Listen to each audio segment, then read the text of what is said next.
सभी को नमस्कार। आप सभी का स्वागत है इंग्लिश तारू बाय बाला सर के यूट्यूब चैनल पर। आज हम पढ़ेंगे बहुत ही ज़्यादा ट्रेंडिंग टॉपिक है, बहुत लोगों ने इसके बारे में वीडियो डाल भी चुका है। तो ये है यूनेस्को का जो पहले 2024 तक 43 साइट्स टोटल शामिल थे और अब जुलाई में 44वां इसमें एक शामिल हो गया, इसकी सूची में एक स्थल शामिल हो गया है। उसके बारे में हम देखेंगे, ठीक है। बहुत ज़्यादा ट्रेंडिंग टॉपिक है और एक करंट अफेयर्स। चलिए स्टार्ट करते हैं। पहला है, यूनेस्को का पूरा नाम क्या होता है? पूछा हुआ क्वेश्चन है। United Nations Educational Scientific and Cultural Organization. मतलब इसमें बहुत तरह के स्थल शामिल होंगे, वो नेशनल भी होंगे, वो वैज्ञानिक दृष्टि से भी होंगे, कला संस्कृति के नजर से भी होंगे, मतलब बहुत सारा वैज्ञानिक मिश्रित सब चीज होगा, ठीक है इसमें। उसके बाद देखते हैं कि इसका जो स्थापना हुआ था वो कब हुआ था। यूनेस्को का जो स्थापना हुआ था वो कौन सा ईस्वी में हुआ था? तो यूनेस्को को जो स्थापना हुआ था वो हुआ था 16 नवंबर 1945 ईस्वी को। 16 नवंबर 1945 ईस्वी को यूनेस्को का स्थापना हुआ था। मुख्यालय कहाँ है यूनेस्को का? तो वो है फ्रांस की राजधानी पेरिस में, ठीक है। कहाँ है? पेरिस में है इसकी राजधानी। इसके अभी महानिदेशक कौन है? तो वो है आंद्रे एंजोले। कौन है? आंद्रे एंजोले, ठीक है। और इसके पहले महानिदेशक कौन थे जब इसकी स्थापना हुई थी? तब हुई थी जूलियन हक्सले। जूलियन हक्सले, ठीक है। एंजोले कौन थे? अभी के महानिदेशक है आंद्रे एंजोले। और फर्स्ट महानिदेशक कौन थे? इसके पहले महानिदेशक जूलियन हक्सले, ठीक है। चलिए, यूनेस्को क्या होता है?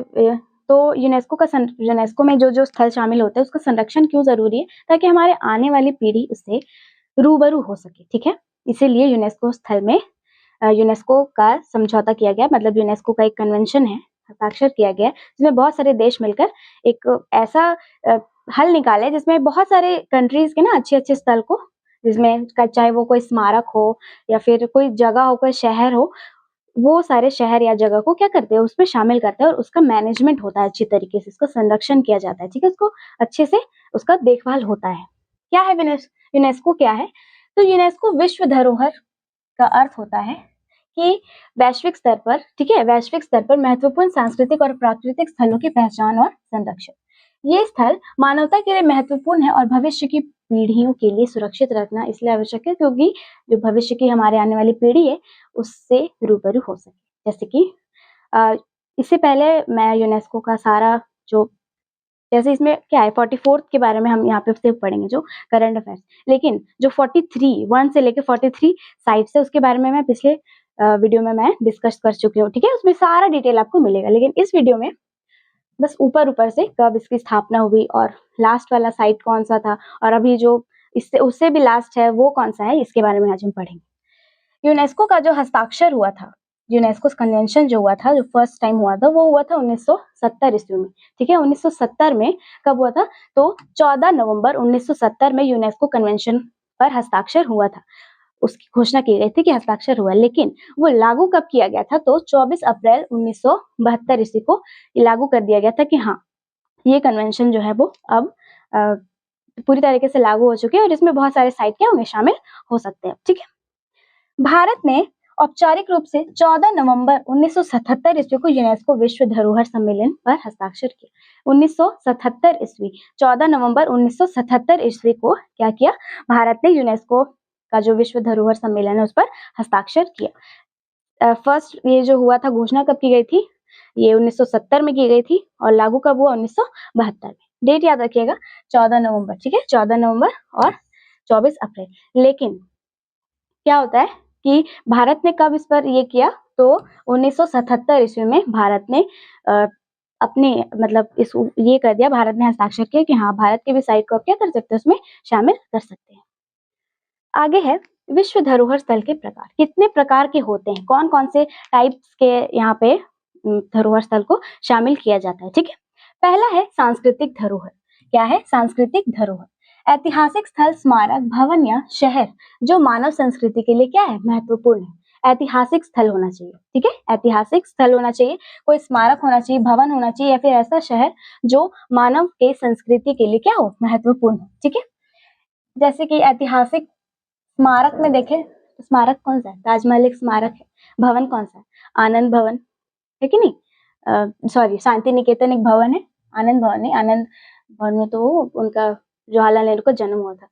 ये शांति निकेतन, शांति निकेतन का जो स्थापना है वो रविंद्रनाथ टैगोर ने किया था, लेकिन बाद में उसको एक यूनिवर्सिटी के में तब्दील कर दिया गया था। ठीक है, तो फर्स्ट टाइप इसका हो गया सांस्कृतिक धरोहर। सेकेंड टाइप हो गया प्राकृतिक धरोहर, जो प्राकृतिक सौंदर्य और वैज्ञानिक दृष्टिकोण से महत्वपूर्ण स्थल हैं, जैसे कि वन्य जीव अभ्यारण्य और राष्ट्रीय उद्यान। ठीक है, जो किसके प्राकृतिक नेचर की दृष्टि से क्या है, वो बहुत ही ज्यादा और वैज्ञानिक दृष्टिकोण से बहुत ज्यादा महत्वपूर्ण है। नेचर की दृष्टि से हो गया जैसे वन्य जीव अभ्यारण्य, जंगल वगैरह, जो नेशनल पार्क होते हैं वो भी। ठीक है, अब है मिश्रित। इसमें क्या होता है कि सांस्कृतिक और प्राकृतिक दोनों तरह के स्थल इसमें शामिल होते हैं। ठीक है, फर्स्ट हो गया सांस्कृतिक, दूसरा हो गया प्राकृतिक और तीसरा हो गया मिश्रित। मतलब मिश्रित में सांस्कृतिक और प्राकृतिक दोनों स्थल शामिल होंगे। अगला, भारत में जुलाई 2025 तक टोटल 44 यूनेस्को विश्व धरोहर स्थल शामिल हो गए हैं। इसमें से 35 जो है वो सांस्कृतिक है, 7 है प्राकृतिक और 1 है मिश्रित। और नया स्थल जो है वो है भारत के मराठा सैन्य परिदृश्य। क्या है? भारत का मराठा सैन्य परिदृश्य, जो कहाँ है? महाराष्ट्र में। 35 जो है वो पिछले वीडियो में सारा का डिस्कशन हो गया है। ठीक है, आप चाहते हैं वहां से आप देख सकते हैं।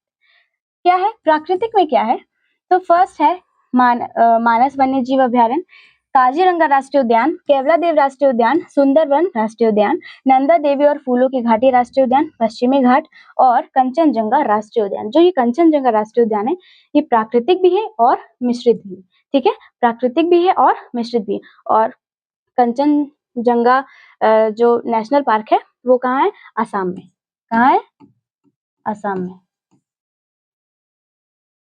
ठीक है, चलिए अगला। अब क्या है, भारत का जो 44वां यूनेस्को विश्व विरासत स्थल है वो भारत के मराठा सैन्य परिदृश्य है, जिसमें टोटल 11 किले हैं। टोटल 12 किले, जिसमें से 11 जो है वो महाराष्ट्र में है और एक किला जो है वो कहाँ है? तमिलनाडु में। ठीक है, इसको शामिल किया है, जुलाई 2025 में अंकित किया गया है, जो अब भारत का 44वां यूनेस्को विश्व धरोहर स्थल बन गया है। महाराष्ट्र का जो ये है मराठा सैन्य परिदृश्य, उसको शामिल कर लिया गया 44वां विश्व विरासत स्थल के तौर पे। ठीक है, मराठा सैन्य परिदृश्य, जिसे मराठा सैन्य भूदृश्य भी कहा जाता है, 17वीं से 19वीं शताब्दी के बीच मराठा साम्राज्य, अब मैं मराठा परिदृश्य कह रही हूँ तो ये मराठा साम्राज्य से ही रिलेटेड। ठीक है, मराठा साम्राज्य के सैन्य और रक्षा प्रणाली का एक बहुत महत्वपूर्ण हिस्सा है। क्या होता था ना कि यहाँ पे जो सैन्य करके मैं यहाँ पे नाम ले रही हूँ, तो सैनिकों का एक अड्डा होता था जहाँ पे सैनिकों को क्या किया जाता था? ट्रेनिंग दिया जाता था। ठीक है, और वो सांस्कृतिक कल्चर के मामले में भी वो एक ऐतिहासिक स्थल है। इन किलों ने न केवल मराठा साम्राज्य की सैन्य शक्ति को दर्शाया, बल्कि उनके क्षेत्रीय नियंत्रण और व्यापार मार्गों की भी सुरक्षा प्रदान की है। ठीक है, क्या है तो मराठा साम्राज्य की सैन्य शक्ति को भी दर्शाया। ये जो है ना भारत का मराठा सैन्य परिदृश्य, वहां पे क्या होता था कि शिवाजी छत्रपति जो थे हमारे, वो क्या करते थे कि उनका जो जितना भी सैन्य गुट था, जितने भी सैनिक थे, वो उन्हें यहाँ पे प्रशिक्षित किया जाता था। ठीक है, ट्रेन किया जाता था। आगे टोटल जो 12 किला है, जिसमें से 11 जो है वो महाराष्ट्र में है और एक जो है वो तमिलनाडु में है, जिंजी किला। ठीक है, तमिलनाडु में क्या है? जिंजी किला। और महाराष्ट्र में क्या है? सालहेर किला, शिवनेरी, लोहगढ़, खंडेरी, रायगढ़, राजगढ़, प्रतापगढ़, सुवर्णदुर्ग, पन्हाला, विजयदुर्ग और सिंधुदुर्ग। ठीक है, आपको सोच रहे होंगे ये पूछेगा या नहीं, हो सकता है बाय चांस कि पूछ दे कि महाराष्ट्र में जो सैन्य मराठा परिदृश्य का जो 12 किला है, उसमें से 4 ऑप्शन देगा, बोलेगा इनमें से कौन सा नहीं है। ठीक है, कौन सा नहीं है, तो हम लोग को क्या पूरे तरीके से प्रिपेयर होकर रहना है ना। तो फिर से एक बार देखते हैं, सालहेर का किला, शिवनेरी, लोहगढ़, खंडेरी, रायगढ़, राजगढ़, प्रतापगढ़, सुवर्णदुर्ग, पन्हाला, विजयदुर्ग और सिंधुदुर्ग। और लास्ट को कौन है? तमिलनाडु का जिंजी का किला। ठीक है, जिंजी का किला। आगे अब देखते हैं कि जो फर्स्ट टाइम जब हमारा भारत जो है वो हस्ताक्षर किया था 1977 ईस्वी में, उस टाइम उसके बाद जो है वो चार स्थल को शामिल किया गया था एक साथ, ठीक है, एक साथ 4 स्थल को यूनेस्को विश्व धरोहर स्थल में शामिल किया गया था। वो कौन कौन से है? तो 1983 ईस्वी में इसे विश्व धरोहर में शामिल किया गया था। किसे? तो आगरा का किला को, ठीक है, आगरा का किला को 1983 ईस्वी में यूनेस्को में शामिल किया गया था। सेकंड नंबर पे था ताजमहल। ताजमहल को भी घोषित किया गया था। इसको तो करना ही जरूरी था। अगर इसका संरक्षण 400-500 साल से नहीं किया जाता तो क्या आज हम उससे, हो सकता है कि आज वो एक खंडर होता, फिर सिर्फ हम लोग ऐसे देख पाते पिक्चर्स वगैरह में, जो फोटो जो किताब वगैरह में छपा होता है कि हाँ इस टाइप का भी कुछ होता था। लेकिन आज जो जितने भी पर्यटक वहाँ पे घूमने आते हैं, भारत सरकार को उससे जो वहाँ पे टैक्स या फिर जितने भी घूमने के लिए आते हैं ना वहाँ पे टूरिस्ट वगैरह लोग, वहाँ से बहुत हेल्प होता है, भारत सरकार का फंड में जाता है पैसा, ठीक है। ये एक पर्यटन स्थल है ताजमहल। आगरा का किला भी। अब है अजंता की गुफाएं। अजंता की गुफाएं जो है 1983 में यूनेस्को में शामिल किया गया। लास्ट है एलोरा की गुफा। अजंता, एलोरा और एलिफेंटा की गुफा को भी क्या किया गया है? शामिल किया गया। लेकिन एलिफेंटा की गुफा को 1983 में नहीं शामिल किया गया था, सिर्फ 4 स्थल को शामिल किया गया था, आगरा का किला, ताजमहल और अजंता की गुफाएं और एलोरा की गुफाएं को फर्स्ट टाइम में शामिल किया गया था। अगला है 1946 में यूनेस्को का सदस्य भारत बना था और यह एक संस्थापक देश भी था। जितने भी संस्थापक देश थे ना उसमें से एक भारत भी था। और 1946 में जब इसकी स्थापना हुई थी तब उसमें से एक था, ठीक है, यूनेस्को सदस्य में से भारत भी एक क्या था? यूनेस्को का एक सदस्य था, लेकिन हस्ताक्षर नहीं किया था। हस्ताक्षर जो किया था वो 1977 में किया था, ठीक है। 3 शीर्ष देश कौन से हैं जिसमें सबसे ज्यादा यूनेस्को स्थल है? पहला इटली 60 के साथ, 59 के साथ है चीन और जर्मनी जो है वो 54 के साथ तीसरे स्थान पर है। और भारत कितने स्थान पर है? तो भारत जो है वो छठे स्थान पर है। भारत कितने स्थान पर है? छठे स्थान पर। इटली में विश्व धरोहर स्थलों की संख्या सबसे अधिक है।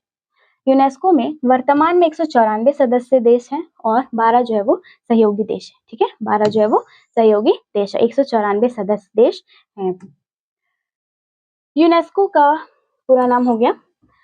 अब है भारत ने 14 नवंबर 1977 को इस कन्वेंशन को स्वीकार कर लिया था, जिससे भारत एक स्थल, भारत के जो जितने भी स्थल है वो विश्व धरोहर सूची में क्या हो गया? शामिल होने के योग्य हो। भारत जो है वो दुनिया भर में यूनेस्को के जो काउंटिंग होती है उसके स्थान पर कितने? छठे स्थान पर है। यूनेस्को की विश्व धरोहर समिति का 46वां सत्र कहाँ हुआ था? उसकी बैठक कहाँ हुई थी? तो वो हुई थी जुलाई 2024 में नई दिल्ली में इसका आयोजन किया गया था, ठीक है।